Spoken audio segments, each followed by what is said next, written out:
হাদিসের আলো। ছোট্ট দুরূদটি যদি 10 বার পড়তে পারেন, আল্লাহ তাআলার কাছে যা চাইবেন তাই আল্লাহ তাআলা কবুল করবে।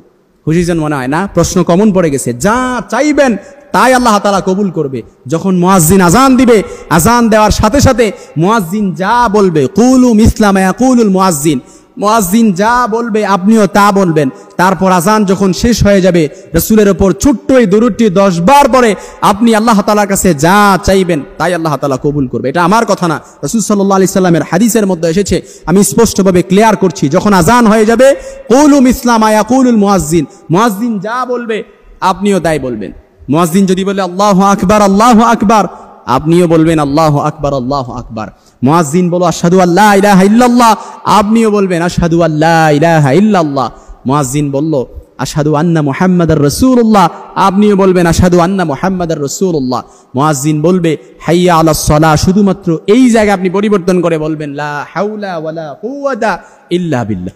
মুয়াজ্জিন যদি বলে হাইয়া আলাল ফালাহ, আপনিও বলবেন লা হাওলা ওয়ালা কুওয়াতা ইল্লা বিল্লাহ।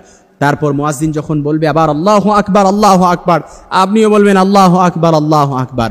মুয়াজ্জিন বলবে লা ইলাহা ইল্লাল্লাহ, আপনিও বলবেন লা ইলাহা ইল্লাল্লাহ। এইভাবে বলার পর তারপর সুম্মা সাল্লু আলাইয়া, তারপর রাসূলের প্রতি একবার দরুদ পড়বেন।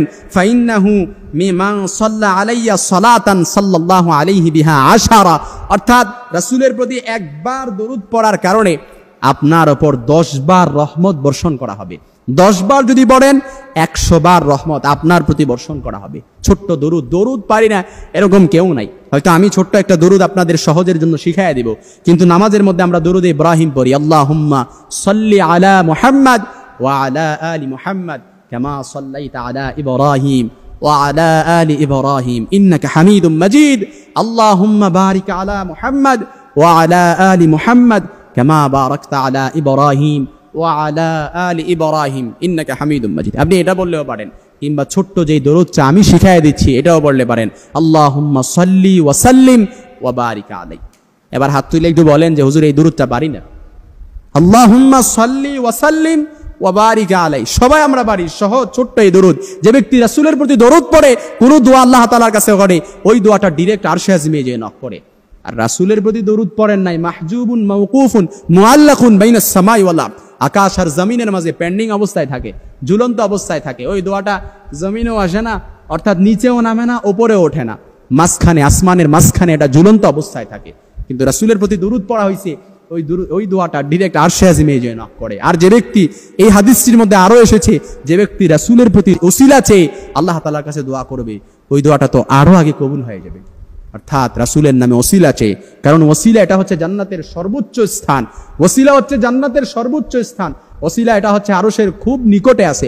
আপনি ওসিলা চাইবেন আল্লাহ তাআলার কাছে, আয় আল্লাহ, আপনি রাসূল সাল্লাল্লাহু আলাইহি ওয়াসাল্লামের ওসিলায় আপনি আমার দোয়াটা কবুল করে নেন।